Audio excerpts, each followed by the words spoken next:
when considering the possible need of new paradigms, one pitfall we can fall into is evaluating those paradigms in a lens that's solidly rooted in our current one. So if you use the scriptural analog of patching old garments with a new patch, the old garments are not going to like that new patch very much. It's better than they are. It's newer than they are. Garments they're not sentient, they don't have feelings, but I think you get what I'm trying to say. Um, the old bottles want to come along with the new wine. They want to be part of this party. And nothing wants to come back in at the ground floor.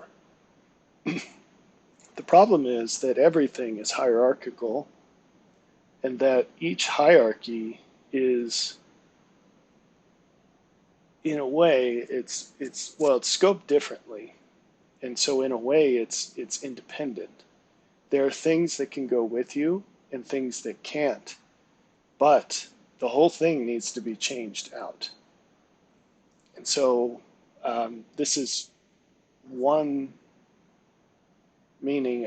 one facet of the meaning of what Jesus was talking about when he was trying to explain how hard it is for rich people to get into the kingdom of heaven. They've accumulated wealth in one paradigm, but to enter into the next one, even just in the gate, to get into it, changes have to occur that are very unlikely to maintain that wealth. And so he said, rich man hardly gets into the kingdom of heaven. It's easier for a camel to go through the eye of a needle. Camels are really big. And people say like, oh, the eye of the needle was a gate in the city and camels could go through, but you had to take everything off the camel. Who cares? Yeah, maybe that's true, whatever. You don't have to overcomplicate things, folks. Big stuff can't go into little stuff. Big things can't go into little holes. It's really simple, right? And there needs to be a change. And so trying to parse out exactly how big the change has to be is really stupid, because it came from the same guy who said, what's the cost? Everything. The cost of everything the Father has is everything you have. He couldn't have said it more plainly. And he said it again and again. So, what king goes out to battle without basically wholly dedicating himself to winning? If you don't have the resources and resolve for that, then you shouldn't go, because you're going to lose. What person sets out to build a tower unless they have the materials to finish? Find your life, lose your life. On and on and on. Anyway, there's no partiality in any of that. So if you think that you're going to go through the eye of the needle just by a partial shedding of some small thing, good luck. It's not going to work, right? So in these paradigm changes, if a paradigm shift is necessitated for your continued progress, you need to pay attention to what can come with you and what has to stay behind. Now, till now, I'm talking about generalities, but let's apply this specifically to the kingdom of God. Progress is upward, right? You're going up the mountain. The fact is that there are some things that can't come with you. There are people that can't come with you. There are ideas that can't come with you. There are practices that can't come with you. There are feelings that can't come with you. And so you have to learn what it is that must stay behind, and then you have to make the separation. Every single time there's growth in God's kingdom, there is a cutting. There is a division of what was previously considered whole. There's a distinction in what was previously considered the same. And there has to be. Why? because we are not empty beings. We are beings that always stay full. And so, if you want to ascend, you have to have something cut out of you to make space for something better. And incidentally, those changes have to occur before you move up. So there are different ways I could teach that, and they are more substantial, and there are many applications, but we'll leave it like that for now. So now what happens when those that are still in the prior paradigm look at these changes from the outside, although they won't recognize it that way, because truth is scoped. All truth is independent in the sphere in which it's created. It's a scriptural phrase, but it's scoped. So what is true for you is not necessarily going to be true for someone else. And I'm not saying that therefore there's such a thing as my truth. I'm just saying that your perception of what is true, which is objective and independent, it's just an estimate, and it's going to differ from someone else's. So what we believe, it colors our perception. It determines our perception, actually. It's even stronger than just influencing it. So there are reasons for that. You can't see what you're not looking for, and your beliefs define what you're looking for. They can expand what you're looking for, but they also are limited, and therefore they will always limit what you see. This is one reason why it takes someone else to bring you higher, because you have to have your beliefs expanded by something. I should say someone or something. So if you get hit by a car and your long-term health situation is forever changed, it's going to change the way you see life. And so that car crash is what brought you higher if you respond to that stimulus correctly. So when other people see you, if you happen to be in a higher paradigm, they can only interpret what they see from their lowered perspective. And there are many things that just can't, well, nothing above can be seen correctly from below. However, it can be seen usefully, meaning there are aspects that can be seen, things that can be communicated, that are true enough to be useful, but it's never the complete picture. There are so many things you just can't understand until you're there yourself. So, not fully anyway. That's a big challenge. If it's not a stretch to say that this is the challenge of the gospel. That's you could defend that position. To communicate value to someone who's in a place where they absolutely cannot comprehend it. Why? So value sufficient to make the changes, right? That's the challenge of the gospel. It's helping people to change in ways they can't possibly see are as worthwhile as they are. Because the cost of things is usually much more apparent than the effect, the positive effect of something, the benefit. The cost of something is almost always more obvious than its benefit. So, the things for which that's not true tend to be where we sin. In that case, it's the cost that's harder to see, in case you didn't connect those dots. Most sins are where the cost is harder to see than the benefit. Anyway, so when people look at a higher paradigm from the lens of a lower paradigm, they misjudge, right? And so when Jesus came down from heaven, people misjudged him, and one of the main reasons was because they were judging putative improvement based on their current paradigm. And this is a big no-no. You should not judge putative truth based on what you already believe. And this throws organized religion and science, unfortunately, modern science, into a whirlwind because it's the opposite of what they teach and practice. Science today is gate kept, whether it be peer-reviewed publications or the academic industrial complex grants. So all three of those, which is sort of the trifecta, the magisterium of the academic and scientific world, grants, degrees, and publications. All of those are gate kept under the idea that what is valuable can be measured by what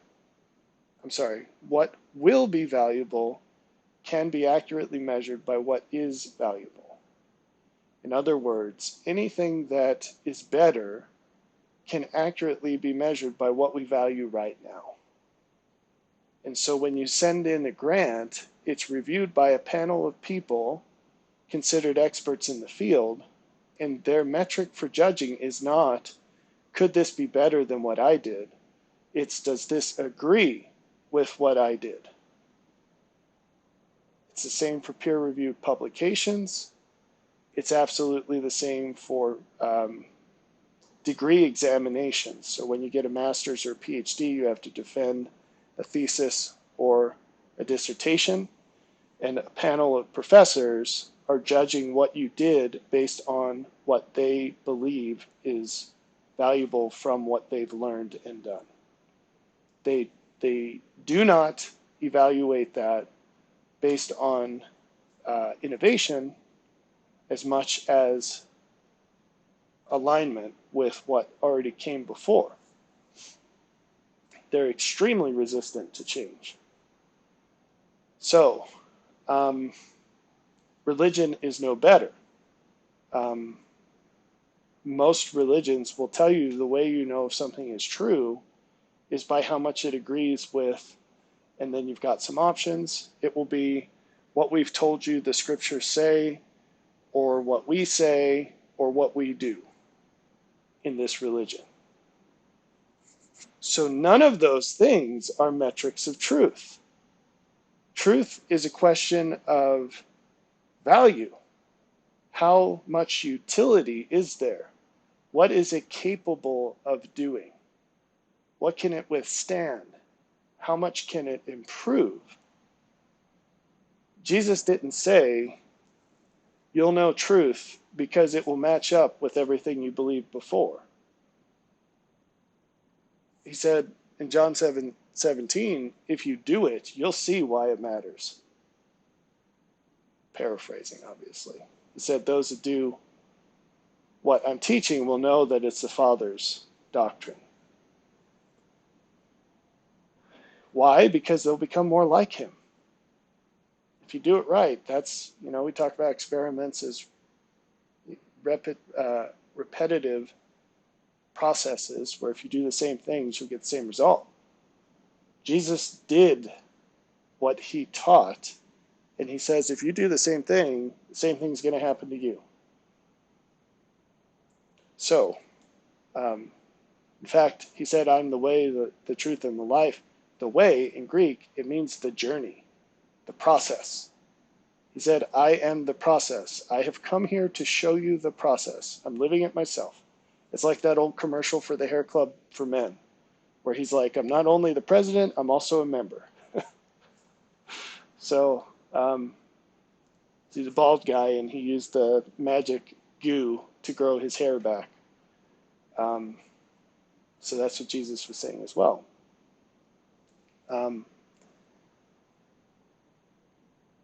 Anyway, so one point I wanted to get to with this is that we can be standing in extraordinarily different places from the people we judge, and that's very bad. It's not like this. Sorry, this is really hard to do level at a distance. Maybe I should look at where the camera is. It's not like this. It's like this, okay? And I'm going to say a lot more about this, but it's very bad to judge someone who's better than you. Not because they're without fault, but because you don't have the capacity to see it. Jesus said that until you're born again, you cannot see the kingdom of God. And how silly would you feel criticizing Jesus? I hope you'd feel pretty silly. I'd feel silly. I've said in another video at least once that when you feel like you found a contradiction with Jesus, it's a wonderful gift. Because, or the scriptures, if you go to him and you say, hey, what's up with this? These things don't seem to line up. And you have the attitude of, therefore, clearly I'm missing something. He'll tell you. He'll tell you exactly what's up. And it's wonderful. But you've got to be flexible. You can't be so rigid in what you presume to be unshakingly true. He's the only unshakably true anything. God. Everything else can bend and will bend. And many things will break. But he will not. He is the true one. So when we find something that doesn't look like it lines up, that's an invitation to go and learn something from God that you didn't know. And sometimes it can't line up in your paradigm. You have to go to a different paradigm. I always laugh when I think about that. I laugh and I commiserate, but it's also funny. When I read about, was it Hosea that God commanded to bake these cakes out of human poop? Not out of, but bake them on human poop as one of these prophetic demonstrations that those zany ancient prophets were always doing zany things, like walking around naked for years or cutting off a long beard and, making little things out of it.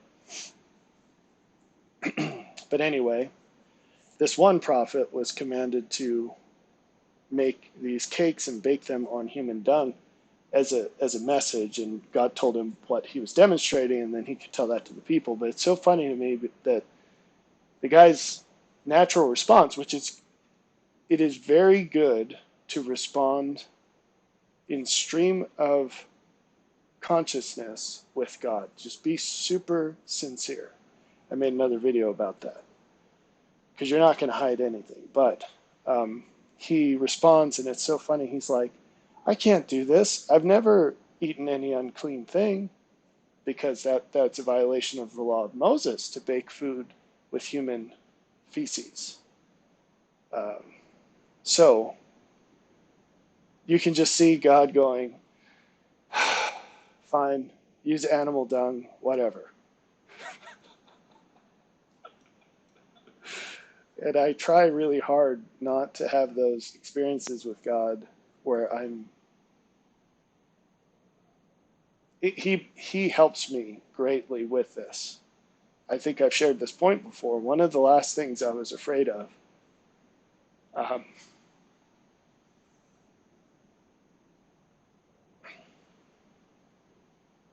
I moved past fear of my own death and my own pain worse than death.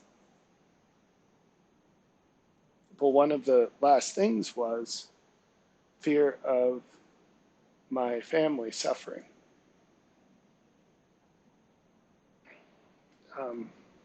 Long before I had kids.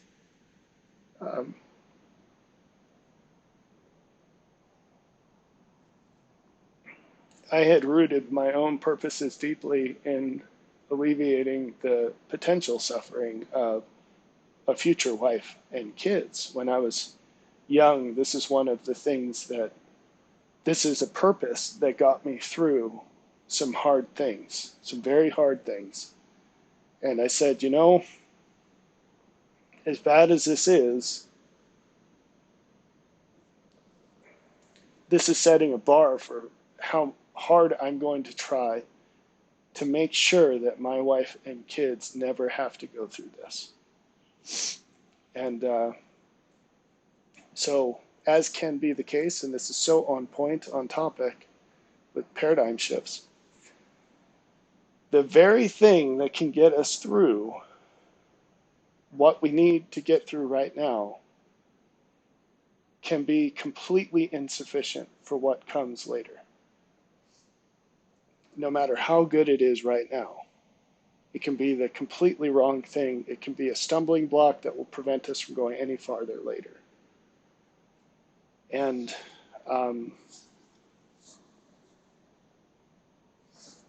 if it's the dead of winter and you're going hiking, you want a really warm sleeping bag. And that's going to be heavier than a light sleeping bag. Well, duh, right? A heavy sleep, but I mean a light duty, a light purpose, a warm weather sleeping bag. It's going to be heavier than a warm weather sleeping bag.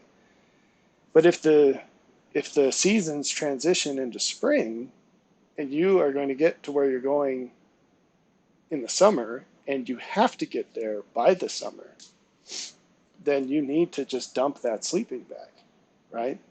So the very thing that got you through is now going to prevent you from getting any further. There's so many things in life like that. And so this belief, this purpose of I'm going to prevent suffering in the ones I love, I had to let that go. But anyway, so as the Lord was patiently but brutally, lovingly, when brutality comes from the Lord, it's always a measure of his love. Everything he does that hurts us hurts him more, every time. But he was going through some brutal things with me to help me learn this lesson. And amidst it all, so it's kind of like being hit with a baseball bat over and over and over again. And in between the beatings, like, okay, now I'm going to explain this to you again. Which sounds like some mafioso thing, but what I'm saying is he was exposing me to the horrors of reality and then explaining them again until I let go of my false beliefs about things, and finally yielded to him in these regards. But anyway, his purpose with this one thing was, and this is how it culminated one day, after I'd been through some really horrific things. He said, I said something like, well, what would happen to my family if? And instead of,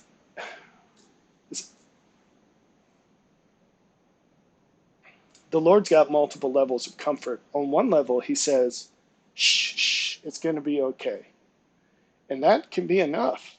For most things that most people experience, that's enough. I call this like a maternal comforting.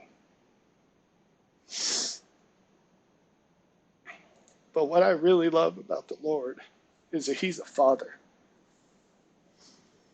And paternal comfort doesn't say, there, it's going to be better.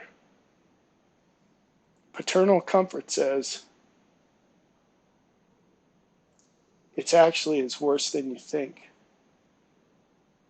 It's worse than you think. But it's worth it. And I know you can do it. And here's why you need to.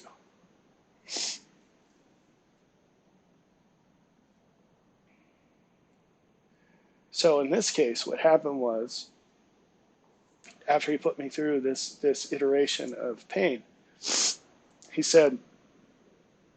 I said, what about my family? What about my wife and kids? I don't care about myself anymore, but what about these guys?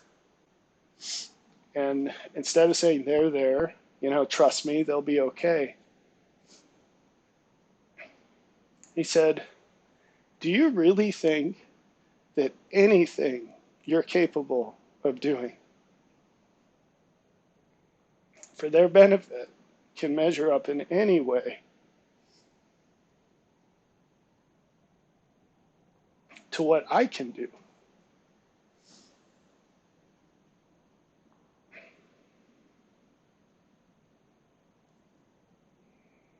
And I immediately said, no, I know that that's not the case. And I said, question withdrawn. I'm good.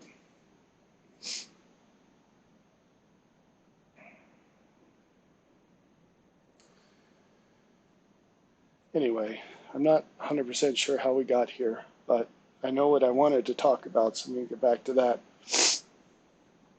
When we try to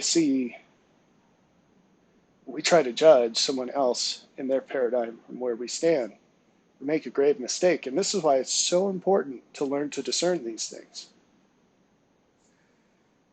Moving on to the next topic. I'm going to say a heck of a lot more about that at later dates.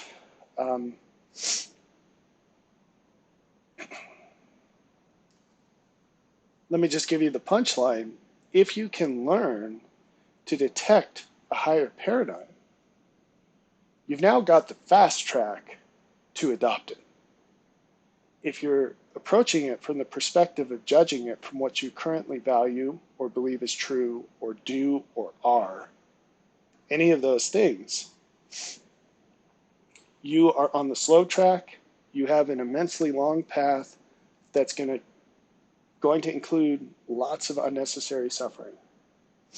And you're probably going to be permanently blocked from so much of the good there until you make serious changes to your own paradigm, including leaving it completely behind if need be. I'm going to go ahead and share a story that I don't know that you've heard. Maybe you have. Forgive me. The very first time the Lord came to me, I had this vision. It was a vision. Visions can be different, different quality of vision, different feel, different things you can do, can't do, whether you realize it's a vision or you really feel like you're in real life and you don't know the difference. It was one of those. And so I was in this room, and there were people from all these different religions that I knew, because some of the religions have distinctive clothing that they wear. And I stood up and I said, I don't remember what was going on. I have to reread my account of it, but there was some kind of jostling about beliefs or something. But we were all searching. And it was almost like an auction, like some kind of weird religious auction. That was the feel, because people were looking for something more than what they had. And they had a price they were willing to pay. And I stood up and I said something like, to find the religion of Abraham and Isaac and all the patriarchs, the real one, the fullness, I'll give everything I have. Everything. Not just money, my whole life.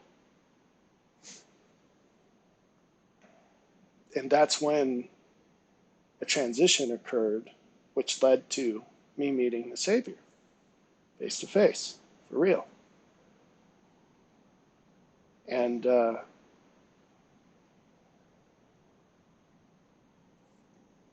that's not incidental. Those things are connected. So you have to be willing to leave behind anything and to take on anything.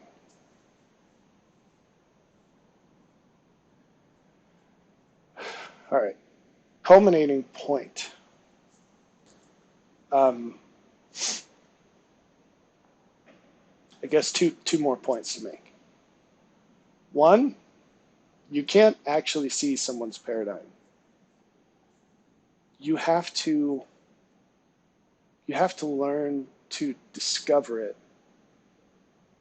as kind of a critical thinking exercise based on the tiny fraction of what you can see. And what that fraction is just going to be where the rubber hits the road. It's the things that they do and don't do, and say and don't say. That's all you have to go off of. Here's why that's really, really, really hard. And I'm going to do a detailed presentation of this specific idea, at least. Because it's like icebergs, and all you see is the little part sticking out. But unlike icebergs, so I looked this up because I was curious. Icebergs have a 1:9 ratio of what's above water versus below. It has to do with the buoyancy of ice. You'll only ever see 1/10 of, hopefully I got that ratio right, you'll only see 1 part out of 10 above water.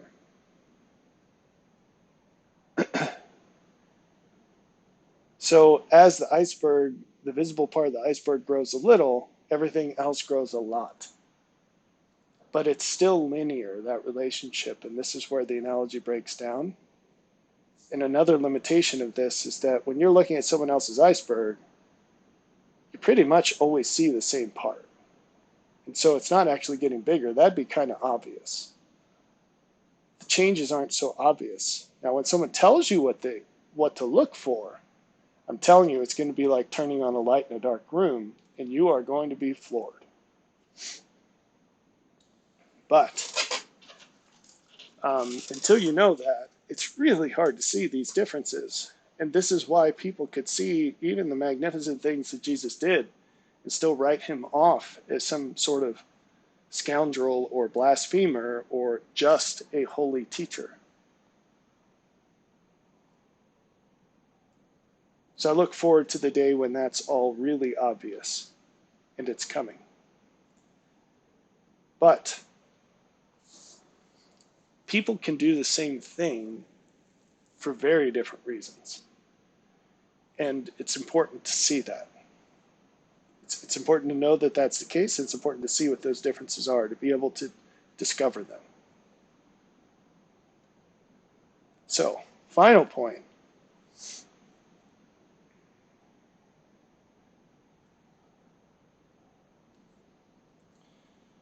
The final point is kind of a trope from stories, which is this idea of I'm trying to get out and you all keep pulling me back in. I can think of movies, at least one song, where this is a theme. It's a really easy way to spin up a story, I guess. My wife and I were just watching one of the Mission Impossible movies yesterday. And it's like every single Mission Impossible, he's trying to get out and they pull him back in or something. But so this happens all the time. And, someone moves on with their life, basically. But someone from a different, hopefully lower paradigm keeps looking at them in the same lens and assumes that when they say something, it has to be the reasons why they would say it. And when they do something, it has to be the reasons they would do it. And their understanding of what they're doing and why they're doing it and the value of that was a grid. I'm not like doing some Madonna thing. Old school Madonna.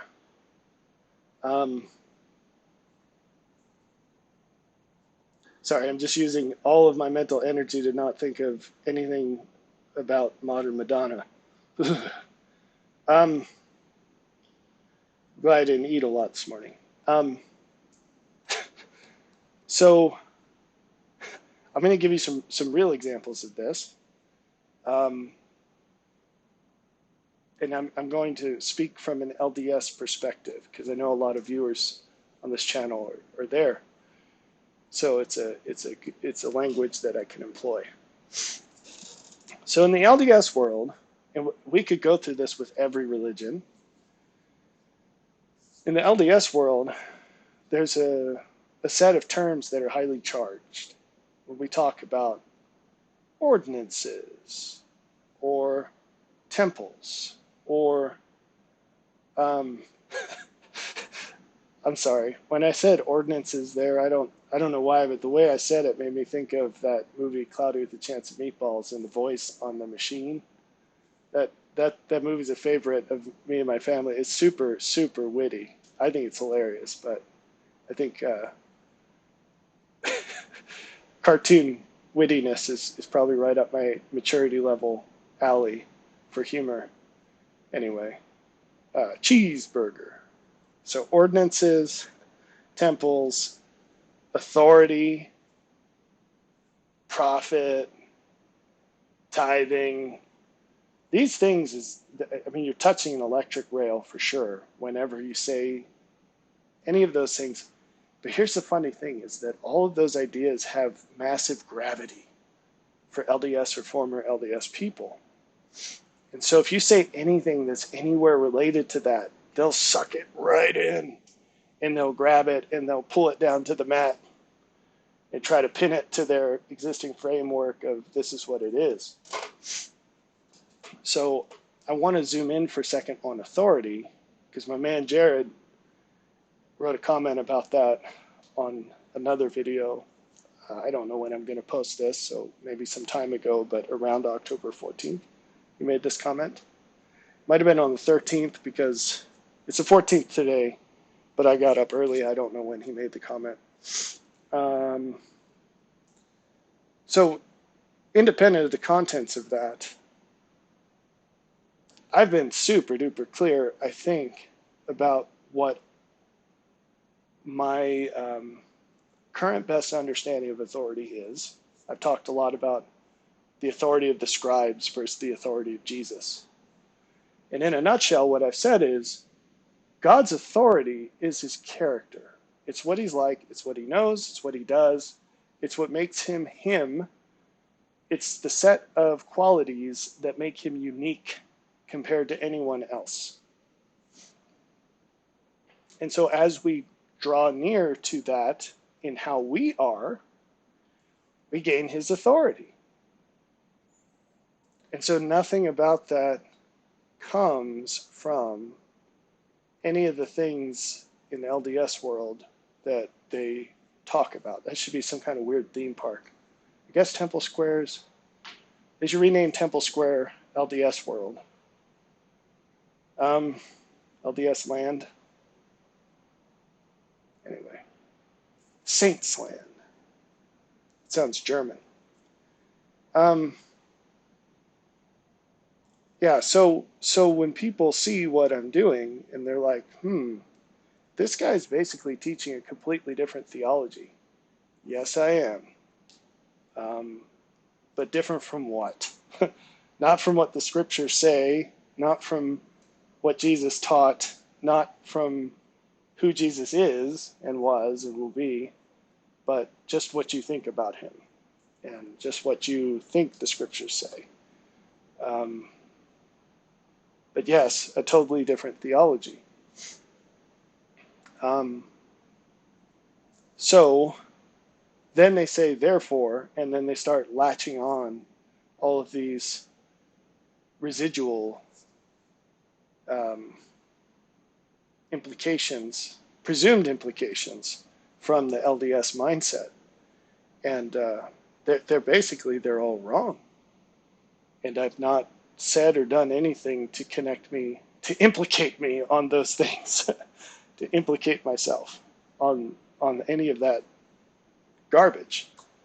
But I am definitely out of all of that, and there are people who continue to try to pull me back in. And I don't think, for a lot of them, there's nothing malicious about it. I'm just helping you see things that are involuntary so far on your part. And these are things that we need to change and improve. Another one, yesterday, a person, the comment didn't make it to the YouTube channel because I deleted it. But this person was going on about taking comments I had made about my intent on making some sort of a website and stratifying somehow stratifying the experience based on the books and videos that the participant has processed. And she interpreted that as, well, let's make a subscription model where you're only going to be able to see certain content based on how much you pay. And I was like, whoa, whoa, whoa, whoa. Maybe this comment did get through. I don't know. I was like, I never said anything about that. I said something very opposite to that, which is all of my things have always been free for everyone. And I don't foresee a time where that would ever need to change, and I don't want it to ever change. So, you know, money has nothing to do with that. That's not how this works at all. And I felt like Jesus, when he went through Samaria the second time and no one was interested in hearing what he had to say, whereas the first time he was received very well by the woman at the well, who then got all of her the people she knew to listen to him. And apparently it went really well. They didn't want him to leave. But the second time, one of his apostles said, well, you want us to call down fire on these chumps? And he said, you have no idea who I am or why I'm here, do you? It's a paraphrase, of course, but because he came to save, not to punish. So it's a funny thing to be pulled into stuff that you would think would be super obvious that is that it's, or what's the word I want here? Completely the opposite of what you're all about. So anyway, I've given you a lot to think about here. I hope some of this seems relevant and useful to you, but we'll talk again later.